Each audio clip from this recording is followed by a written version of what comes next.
everyone, and welcome back to my channel. And if you're new here, welcome. Stay a while. Hit that subscribe button so you can be notified every single time that I post and that you can come back and watch some more fun videos. So in this week, I am going to be continuing my advice series. So last week I did my International Baccalaureate Program advice, which I'll have linked up above. That one is going to have a lot more like study tips and more really school involved tips. So if you're looking for that, that's probably a good video to check out. This one I'm doing my high school advice. So this one is more going to be like a general high school advice, depending on it doesn't matter which program you're in. I feel like this could help everybody, whether you are an IB, AP, dual enrollment, if you're doing regular classes, if you're in trade school for your high school. I think some of these tips could help you guys. So I'm really excited. There's only a couple that I'm going to repeat from last week, so if you watched last week's, this is another good one for you, and I'm really excited to share. So anyway guys, let's go ahead and get started. I have so many fun tips. So the first one that I have is take it seriously.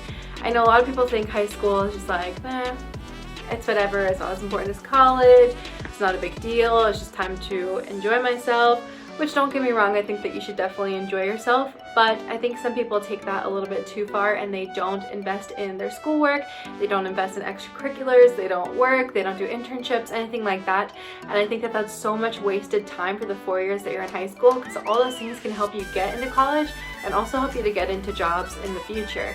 So definitely take it seriously, make sure you're studying, make sure you're doing your schoolwork, and investing your time into other things as well, which I'm also going to be talking about a little more in this video. Next one that I have is don't believe the movies. This is more so for people who are going into high school as freshmen, or if you're transferring here from another country to American high schools. Don't believe the movies. One that specifically comes to mind is A Cinderella Story. So unrealistic. If my experience in high school was like A Cinderella Story, I might have enjoyed it a whole lot more, but unfortunately it was not like that movie at all. So I just wanted to put in there, don't believe the movies. High school is very romanticized in a lot of movies. Like almost every, I feel like, high school young adult movie takes place in high school, and it's usually not very realistic. So just keep that in mind. If it is your first time going to high school, then it might not be as romanticized and as exciting as the movies. You can make it as exciting if you want to.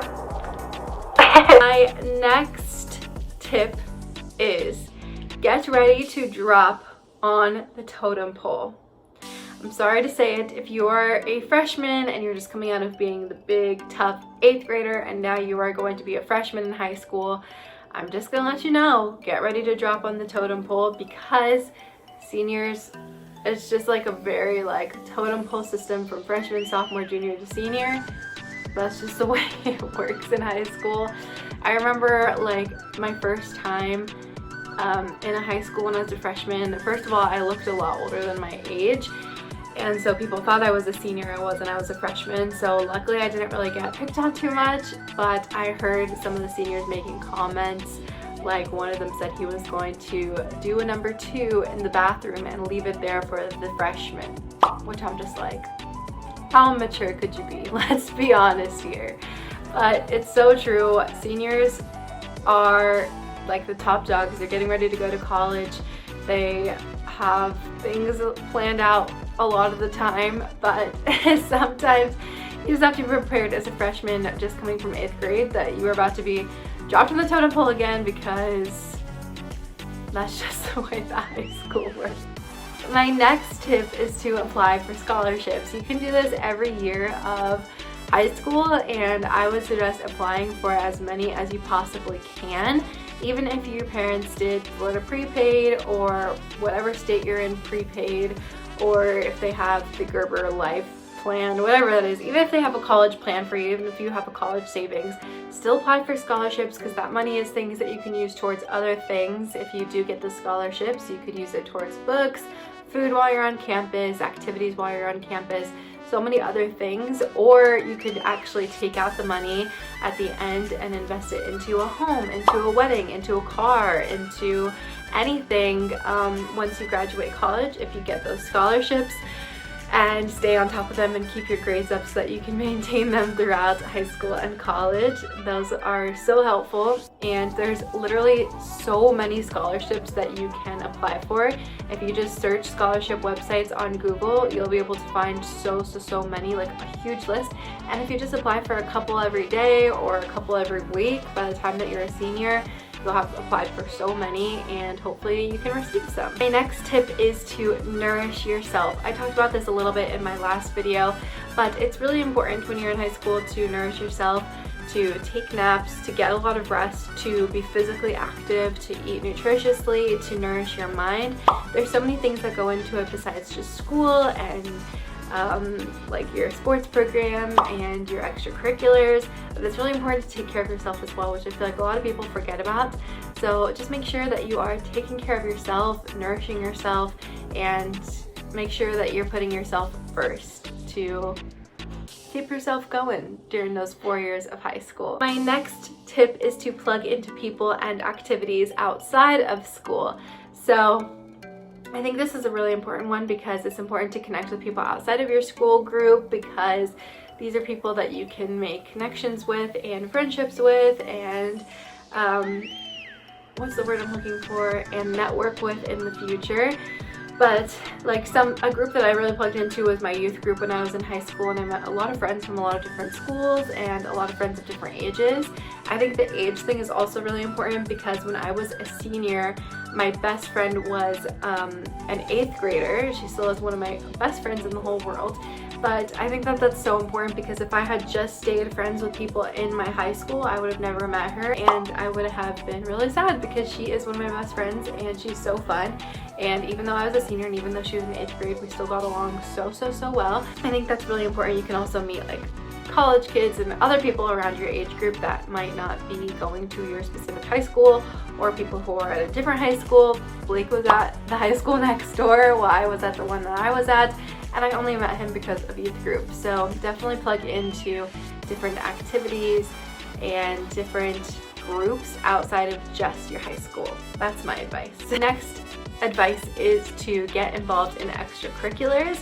And I said this in my last video as well. This is a really important one because sometimes people think just about their schoolwork and about getting a job instead of extracurriculars, which really do help you get into college if that is what you are looking to do. And extracurriculars are also really good for your mental health, for your friend groups, just ways to grow yourself outside of just your knowledge. So extracurriculars are really good. I was really heavily involved with my drama program, my choir program. I was in Spanish National Honor Society, and I kept score for the boys lacrosse team. So I did quite a few extracurricular activities. There's so many different options, even if you're not athletic, even if you're not creative. There's so many different things you can do. There's like the spam robotics, there's like ROTC. There's so many different extracurricular activities that you could get involved in at your school. Even in college too, there was one, it was like a Disney club because I went to school at UCF, which is right next to Disney, and I actually never went to a meeting, but it seemed like a cool club. I'm still following their Facebook page, so there's so many different ways to get involved with things that you really enjoy. My next tip is to intern while you can. This one is so important because I feel like in high school you have a lot of things taken care of for you. Like, well, I'm not gonna say everybody because I know some people do not have these things. A lot of the times you can you have your rent paid for, your groceries paid for, your electricity paid for. A lot of things like your basic necessities are paid for. So high school is a really good time to invest into internships that you can put onto your resume later on in life. One of my favorite ones I did was with a group called the Florida Oceanographic Society, where I learned about all these ocean creatures, and I planted coral reefs, and I ran summer camps, if I'm not mistaken. I did a lot of stuff with that, and that was only like a year or two long, and then I used a lot of my other time to volunteer, which also helped me get a lot of jobs in the future. like with the Humane Society and other things of that nature. I'm going to talk about that in a second. But definitely try to use your time for internships if you can, even like just small ones that you might just be trying other things out because you don't know what you want to do yet. Those are so good too, because I mean, in high school it's hard to know exactly what you want to do for the future, so you can definitely try different things out and see how it goes, and then have something great to put on your resume as well. My next tip is don't compare. I said this in my last video as well.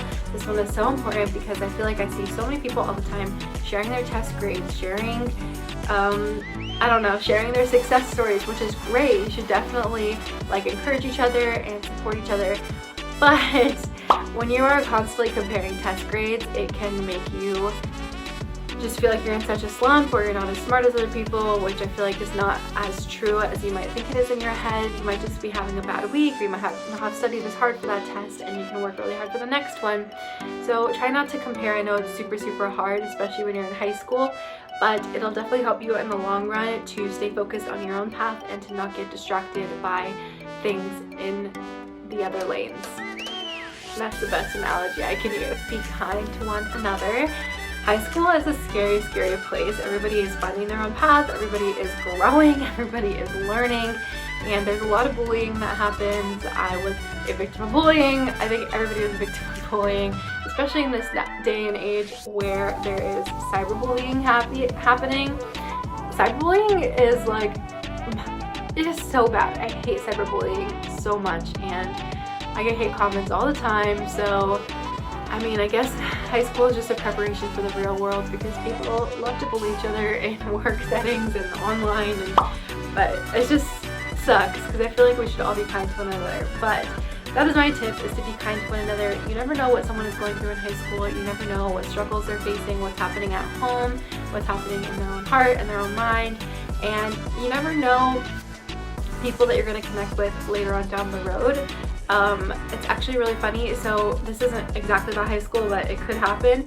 So my first job, I worked at Disney, and I had a manager who I was pretty close with, and he left. I didn't know where he went, but he quit. And then like 2 years later, I was interviewing for a job at Universal, and he was one of the recruiting managers who was hiring people. So you never know when you're gonna meet people later on down the road, and the worst thing that you want to happen is for someone to say, like, who's in a top position and who can help you get places, for someone to say, well, I remember them and they bullied me in high school, and those are things that people can hold grudges onto. So just be careful, be kind to one another, and let's just make the world a better place, as cheesy as it sounds. Learn from your parents. Now this goes both ways, because I feel like sometimes parents do give advice that might not pertain to modern day world, and that's not really necessarily their fault. Things are a lot different from our parents' time when it comes to like online things and how college works and all that other stuff. But I feel like as teenagers, we're really quick to dismiss our parents and to dismiss their advice to us, when there really is a lot that you can learn from your parents and a lot that you can take away from your time living with them. So I would say learn from your parents. If there are things that they know how to do that you don't, ask them if they can teach you. I'm sure that they would be happy to do that, like a little bonding activity. And definitely just learn from your parents in the time that you're there, because when you leave, I can almost assure you, if you have a relationship with your parents at all, that when you leave, you're gonna not want to talk to them for a few weeks, and then you're gonna miss them a lot. And I call my mom all the time. Probably the most important advice I can give you, if you take anything away from this video, I hope that you will take this away. And I said it in my last video as well, because it is so important. And that is that college isn't the only option. And I want this to be very clear, because I don't want people to think I'm anti-college. I went to college, I got my degree, but I just want people to know that a bachelor's degree is not as worthy. Is that the right word? Not as worthy as it used to be in the past. It doesn't go as far. A lot of jobs nowadays, you need a master's degree. And not only that, but I feel like for me personally, I didn't know what I wanted to do. I just rushed into college, just picked a major I was interested in, rather than thinking about the long-term consequences and what I wanted to do in the future. And I really wish I had taken like a gap year or 2 years and just invested my time in finding myself and working and saving money and then going to college or going to a trade school or pursuing an internship that you know could lead to a job. There's nothing wrong with that. There's nothing wrong with not going to college. And if you want to go to college, that is super, super awesome. But that's just my advice, because I feel like a lot of people that I know have degrees that we don't use, and we spent a lot of money going to college that we could have used towards other things or put towards college later on in the future. I have friends at my job who are like 35 or 40 now who are going back to college to pursue things that they want to do. I think that that's super, super awesome, because once you like have a plan in your mind, you know what you want to do, then I feel like it's so much more worth it to go to college, because you know what you're working towards, and I feel like you have that motivation, and also you are achieving your dreams. So that is a very important piece of advice for you guys. For easy service hours, I have a couple of tips. The first one is to foster a dog. I talked about this in the last video, but I fostered a mom and her 10 puppies my senior year of, or my junior or senior year of high school. I don't remember, one of the two. And I got over 400 hours of service. Not only does it help the shelter, but it also helps the dogs. And it is a lot of work, but it's definitely worth it. And I've learned a lot, like about pregnancy and about birth and about puppies and about taking care of a dog, that I wouldn't have learned if I hadn't had that experience. And if you are really desperate for service hours, that is a really easy way to get some. Also, another good one is walking dogs at your local shelter. That one is super easy. You could just go for a couple hours a day, and that will add up to a lot over time. And if you don't like dogs, there's cats at your shelter. There's so many different service hours, but those are really easy ones to accumulate over time. And lastly, this is the last piece of advice I have, and I don't mean to sound really pessimistic, but don't invest everything into your friends. This also goes towards girlfriends and boyfriends. I don't mean to sound pessimistic in any way, because I do have some friends in high school that I do keep in contact with and that I talk to every couple of months or every year. There's one friend that I have that every time I watch Pride and Prejudice, I text her, because we used to have movie nights together, and I do miss her a lot, but we just live in completely different places now, but it's still nice to catch up every once in a while. Just wanted to put this out there, because a lot of people invest everything into their friends group. They pick where they're going to college, they pick where they work, they pick what activities they're going to get involved in just because they want to be around their friends. And this is so damaging, honestly. Even if you do end up being friends your whole life, that is super, super awesome. But just try not to personally invest yourself into things that you might not be passionate about just because that's what your friends are doing. I see so many people who have like the same friend group that do everything together and don't spend time with any other friends or don't do any other activities. And I worry about them, honestly, because a lot of my high school friends that I have hung out with every day and every weekend, I don't talk to at all anymore. And there's nothing wrong with that. After you leave high school, you grow in different ways, you pursue different paths, and there's nothing wrong with that at all. But I'm just saying, try not to invest absolutely everything into them, especially a boyfriend and girlfriend. That is, I'm not saying that it can't happen, because there are lots of high school sweethearts. My husband and I met in high school. We didn't end up dating until college, but I knew somebody who got engaged their sophomore year of high school. They had hid it from their parents and they were planning to get married, and I was trying to talk them out of it, because you know, you grow a lot in high school and you change a lot in high school, and as soon as you leave, things are completely different. And now they're engaged to other people, like what has it been, like 5 or 6 years later, they're engaged to other people. So just keep in mind, I'm so happy if your friendships do last for a long, long time, and your boyfriend and girlfriend, or whatever, your significant other, your partner, I'm so happy if that lasts for you for a long, long, long time. But I'm just saying, personally, don't personally invest yourself into just their activities or just their friend groups or just your friend group just because you think that you guys are going to be best friends forever, because sadly sometimes it just does not work out that way. Anyway guys, I hope that you enjoyed this video. Please take my advice to heart if you would like to, And if not, that's totally okay. Everybody has different experiences in high school and different advice. If you have been to high school before, leave a comment down below of your best high school advice for anybody coming and visiting this video. And yeah, just if you're going to high school, I wish you the best of luck. Savor the moments and savor the memories, because it's going to be over before you know it. And anyway, guys, I hope that you are having a wonderful, wonderful week. I'm going to have my Florida vlog going up this Thursday, so be sure to subscribe and come back for that. And I will see you very soon with that vlog. Bye, guys. Happy back to school.